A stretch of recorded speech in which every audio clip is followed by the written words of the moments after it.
Class, स्वागत है आप सबका एक और नई वीडियो में। हमारी तरफ से सबको नमस्ते, सत श्री अकाल, जय श्री राम और सब खैरियत। उम्मीद करते हैं आप लोगों को लास्ट क्लास पसंद आया होगा। बल आपने पढ़ा था, हमने कहा था पिछली वीडियो में हम आज पढ़ाएंगे न्यूटन के नियम।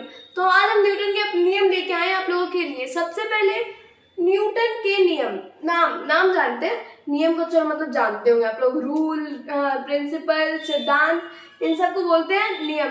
और न्यूटन क्या है? न्यूटन हमने लास्ट वीडियो में बताया था। न्यूटन एक वैज्ञानिक का नाम है जिन्होंने बल के बारे में बताया था, इसलिए इन्हें सम्मान देने के लिए इसका मात्रक, बल का मात्रक भी न्यूटन रखा गया है। न्यूटन के नियम, सर आइजैक न्यूटन यानी जो वैज्ञानिक थे न्यूटन, उन्होंने ये नियम दिए थे, इसलिए इन्हें न्यूटन के नियम कहा जाता है। तो सर आइजैक न्यूटन ने 3 नियम दिए थे, प्रथम नियम, द्वितीय नियम और तृतीय नियम। आज हम तीनों आपको इसी वीडियो में क्लियर कर देंगे। सबसे पहले देखते हैं प्रथम नियम क्या है। पीछे क्या लिखा है वो बाद में पढ़ेंगे, क्योंकि देखो वो तो ऐसे तो हम हटेंगे, आप लोग वो लिखेंगे चले जाएंगे, तो हमारे यहाँ पे बोलेगा क्या फायदा है। तो उसे हम समझाएंगे आपको। जड़त्व का नियम क्या होता है? पहला नियम होता है जड़त्व का नियम। कोई भी चीज रुकी हुई है तो वो रुकी रहना चाहेगी, कोई भी चीज चल रही है तो चलती रहना चाहेगी, ये लिखा है पीछे। आप कहेंगे समझ में नहीं आया। चलो अच्छा, हम एग्जाम्पल बात करते हैं अपनी डेली लाइफ में। आपको लेके चलते हैं आपके घरों में। मम्मी करा रही है काम, जाओ दुकान से लेके आओ नमक, जाओ दुकान से लेके आओ 2 किलो चीनी, जाओ दुकान से ब्रेड लेके आओ। आप ये सारा काम कर रहे हैं। जाओ ग्लास रखाओ वहां पे, जाओ रसोई से चम्मच ले आओ, छुरी ले आओ, चाकू ले आओ, थाली ले आओ। सब कुछ आपसे मंगा रही है, आप कर रहे हैं। छत से कपड़े उतार लाओ, छत पे जाके गेहूं सुखाओ, सारे काम आपने किए। लेकिन एक टाइम ऐसा आता है कि आप कहते चलो ठीक है काम हो गया, आप जाके बैठे हैं बेड पे, लेटे हैं, फोन उठाया आपने आराम से रेस्ट पोजीशन में। अब आपकी मम्मी का जाओ ऐसा करो, मेहमान आए, जाके बिस्कुट नमकीन लेके आओ। मंगाया जाता है घरों में, तो आपसे कहो जाओ उठो 20 के बिस्कुट लेके आओ, 20 के नमकीन लेके आओ। आपको आएगी अब गुस्सा, क्योंकि आप रेस्ट की पोजीशन में हैं। भैया देखो एक बार को काम कर रहे हैं तो करा लो जितना कराना है। अब जब हम आराम कर रहे हैं, सोते हुए से आपको जगाया, सुबह जगाने में कितनी दिक्कत होती है। आप जग रहे हैं तो आपको जगने में दिक्कत है नहीं, लेकिन जब आप सो के बिल्कुल उठते हैं, नींद आ रही है अभी नहीं, 5 मिनट, फिर कैसे उठा जाता है? पंखा बंद करके थोड़ी देर में, चलो अच्छा उठ जा रहे, दोबारा रात होगी, दोबारा सोने को मिलेगा। इसी तरीके से जड़त्व का नियम वर्क करता है। कोई भी वस्तु अगर रुकी हुई है तो वो रुकी रहना चाहिए, और चल रही है तो चलती रहना चाहिए, जब तक उस पर कोई भारी बल नहीं लगाया जाता।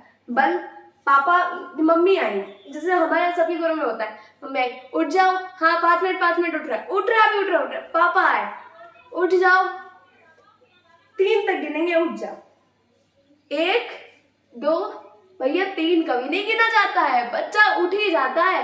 तो जब तक बाहर से आप पे कोई बल ना लगाया जाए, आपको मारा कूटा ना जाए, फिलहाल मार कूट के कोई नहीं उठाता है, लेकिन आप पे कोई बल नहीं लगाया जाए तो आप अपनी जगह नहीं उठ रहे, आपको पापा की डांट आपके लिए बल है। इसी तरीके से कोई वस्तु है, उसे अपनी जगह से हिलाना है तो कोई बल तो लगाना पड़ेगा। खुद थोड़ी कि बहुत ग्लास रखा है टेबल पे, वो ग्लास कह रहा है बहुत देर हो गई रखे हुए, चलो टहल के आते हैं, ऐसे तो करेगा नहीं। या चलती हुई ट्रेन के थक गए यार, पैर दर्द हो रहा है, आप थोड़ा खड़े हो जाए, ऐसा नहीं होगा। तो यही पहला नियम है। इस नियम के अनुसार यदि कोई वस्तु रुकी हुई है तो वह रुकी रहेगी, और यदि कोई वस्तु चल रही है तो वह चलती रहेगी। प्रत्येक वस्तु में अपनी अवस्था, यानी हर वस्तु में वो कैसी अवस्था में है, चल रही है, रुकी है, उसे बनाए रखने का गुण होता है, जिस गुण को हम जड़त्व कहते हैं। ठीक है, क्लियर हो गया। और इस नियम को हम लोग कहते हैं जड़त्व का नियम। आप कहेंगे ये क्या लिखा है भैया जी, क्या लिखा है? जड़त्व की माप द्रव्यमान के समान होती है।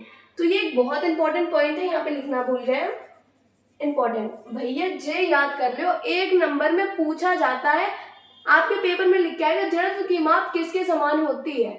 कई बच्चे कहेंगे बल लगाया जाता है, मोस्टली लोग, अरे यार हमने जब हम 9th में थे, एक बार हमने पता क्या किया, हमने लिख दिया, तू क्या आगे लिखा था, ऐसा तब तक होगा जब तक कोई वस्तु का पे बाहरी बल ना लगाया जाए। तो हमने लिखा है जड़त्व की माप बल के समान होती है। बिल्कुल नहीं, ये बिल्कुल गलत है। जड़त्व की माप द्रव्यमान के समान होती है। द्रव्यमान क्या होता है हमने पहले वीडियो में बता चुके हैं, मास, इंग्लिश में एम से रिप्रेजेंट करते हैं, मास यानी वजन।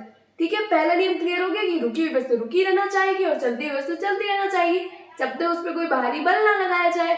इस नियम को जड़त्व का नियम कहते हैं, और इसी अवस्था को बनाए रखने के गुण को जड़त्व कहते हैं। जड़त्व की माप द्रव्यमान के समान होती है। क्लियर?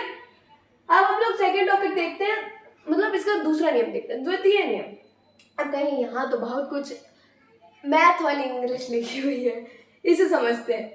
इस नियम के अनुसार किसी वस्तु पे लगने वाला बल उसके द्रव्यमान और उसके त्वरण के गुणनफल के समान होता है। गुणनफल मल्टीप्लीकेशन, जो बच्चे हो सकता है ये तक आप सीबीएसई बोर्ड से रहे हो, आप यूपी बोर्ड से हो, या सीबीएसई बोर्ड वाले भी वीडियो देख रहे हैं समझने के लिए, तो क्या कहते हैं, मल्टीप्लीकेशन को हम लोग गुणनफल कहते हैं। ठीक है, इसका हमने जब डेफिनेशन लिखाई थी, बल्कि तो ये फॉर्मूला हमने तब भी लिखवाया था, यहाँ इंग्लिश में लिखा F बराबर ma, वहां पे ऐसे नहीं लिखा था, वहां पे लिखा था बल बराबर द्रव्यमान गुणे त्वरण। तो वहां पे बल क्या था, F, वही लिखा है। द्रव्यमान क्या होता है, m, मास इंग्लिश में बोलते हैं द्रव्यमान को, इसलिए m उसका लिख दिया। और त्वरण एक्सीलरेशन बोलते हैं, तो इसका a यहाँ पे लिख दिया है। तो वही फॉर्मूला यहाँ पे लिखा हुआ है, बल बराबर द्रव्यमान गुणे त्वरण। चलिए इतना समझ में आ गया। दूसरा नियम है बल बराबर द्रव्यमान गुणे त्वरण। अब ये क्या है, क्योंकि जो एक्सीलरेशन यानी त्वरण होता है वो होता है वेग परिवर्तन की दर।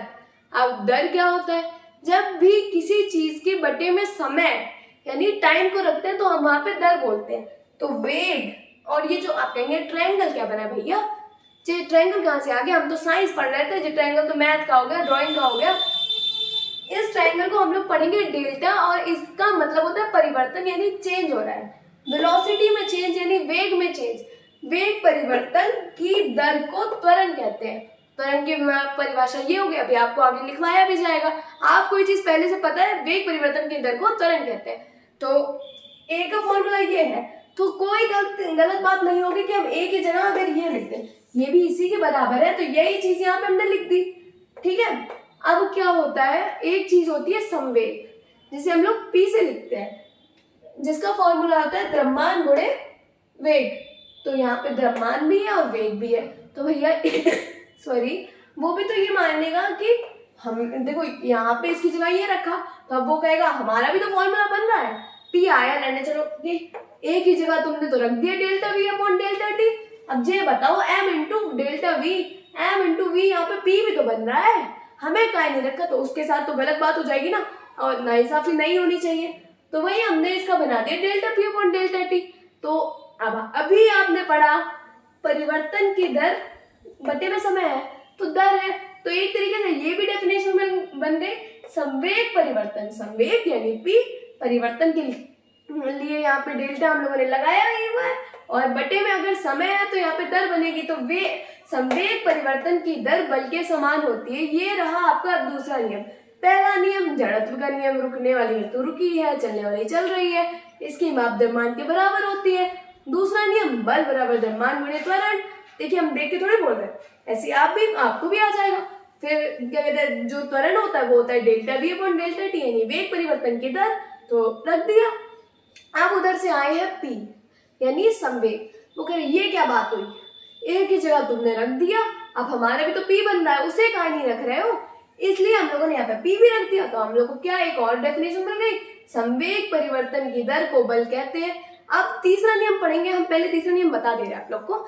तीसरा नियम होता है क्रिया प्रतिक्रिया का नियम, यानी किसी भी क्रिया की समान प्रतिक्रिया होगी। आप कोई भी चीज कह रहे हैं तो प्रतिक्रिया होगी। आपने अपने दोस्त को एक थप्पड़ मारा, वैसे करना नहीं, गंदी बात होती है बच्चों, लड़ाई नहीं करते, ठीक है, थोड़ा बहुत होता रहता है लेकिन लड़ाई नहीं करो, कट्टी कर लो, ऐसे कट्टी कर लो, लेकिन लड़ाई ना करो, मारपीट ना करो।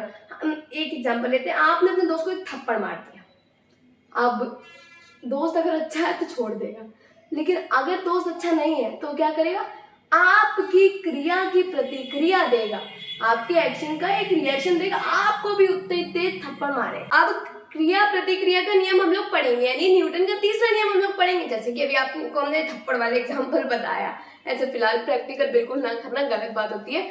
आपने कोई भी चीज किसी पे कोई ताकत लगाई तो इस नियम के अनुसार उतनी ही ताकत वो चीज आप पे लगाएगी, जो कि दिशा में विपरीत होगी। भाई ये तो है नहीं कि आपने उसको थप्पड़ मारा, वो कह रहा तूने मुझे थप्पड़ मारा, मैं भी ताकत लगाऊंगा। मैं ताकत कैसे लगाऊं, मैं अपने ही थप्पड़ मारूं, अपने ऊपर थोड़ी वो ताकत लगाएगा, वो ताकत लगाएगा यानी अपोजिट डायरेक्शन में, यानी आपकी ओर। तो इसका फिलहाल एग्जाम्पल को रियल लाइफ से कतई कनेक्ट ना करना, यही थ्योरी में देखते क्या लिखा। इस नियम के अनुसार प्रत्येक क्रिया की कोई ना कोई प्रतिक्रिया होती है, जो कि मात्रा में समान तथा दिशा में विपरीत होती है। हम बिना देखे बता रहे हैं, मात्रा में समान होगी उतनी ही ताकत है। आपने भाई किसी को इतनी तेज मारा तो तेज ही मारेगा, वो तो कहेगा आओ प्यार से मार, ऐसे तो नहीं करेगा ना वो। तो मात्रा में समान तथा दिशा में विपरीत होगी भाई, वो खुद के भी नहीं मारेगा, वो मारेगा तो आपके यानी अपोजिट डायरेक्शन में। यही चीज अब इस चित्र के द्वारा समझते हैं। रॉकेट ये क्रिया प्रतिक्रिया के नियम पे वर्क करता है। जो कि रॉकेट जाते हैं स्पेस में, क्रिया हुई भाई, देखो आग दे लेते हैं, उसमें क्या होता है नीचे फायर चल रही होती है, फायर चल रही है, क्रिया हो रही है इस डायरेक्शन में, आग इस साइड को निकल रही है, लेकिन रॉकेट किस साइड जा रहा है, इस साइड जा रहा है। तो ये किस नियम का उदाहरण है, क्रिया प्रतिक्रिया। क्रिया हो रही है इस डायरेक्शन में, प्रतिक्रिया यानी रॉकेट जा रहा है इस डायरेक्शन में। तो उम्मीद करते हैं आपको बहुत ढंग से समझ में आए होंगे न्यूटन के तीनों नियम। प्रथम नियम जड़त्व का नियम होता है, जिसमें क्या होता है रुकी वस्तु रुकी रहेगी, चलती वस्तु चलती रहेगी। अब आप कहेंगे मैम कितनी बार बोलेंगे ये बात, भाई देखो दिमाग में यार बैठ जाए। हम तुम लोग छोटे बच्चे हो, कब तक यार देखो रटने से क्या होगा, रटने के लिए तो किताबें आपके पास, खोलो कितना रटो। सिर्फ इतनी सी बात है, रुकी वस्तु रुकी रहेगी, चलती वस्तु चलती रहेगी, जब तक कोई ताकत नहीं लगाया जाता। ऐसा होता है जड़त्व की वजह से, इसलिए पहले नियम को कहते हैं जड़त्व का नियम। दूसरा नियम बल जो होता है वो द्रव्यमान के और त्वरण के गुणनफल के समान होता है, जो कि आपने डेफिनेशन में भी देख रखा है। तीसरा नियम क्रिया प्रतिक्रिया का नियम, यानी आपने किसी पे जितनी क्रिया करेंगे आपको उतने ही रिएक्शन यानी प्रतिक्रिया मिलेगी, जो कि मात्रा में समान यानी उतनी ही होगी, और दिशा में विपरीत यानी उसकी डायरेक्शन जो होगी वो अपोजिट होगी। तब तक के लिए चैनल पे बने रहिए, खूब मन लगा के पढ़ते रहिए। मिलते हैं आप लोग से एक और नई वीडियो में, तब तक के लिए जय हिंद, जय भारत, नमस्कार।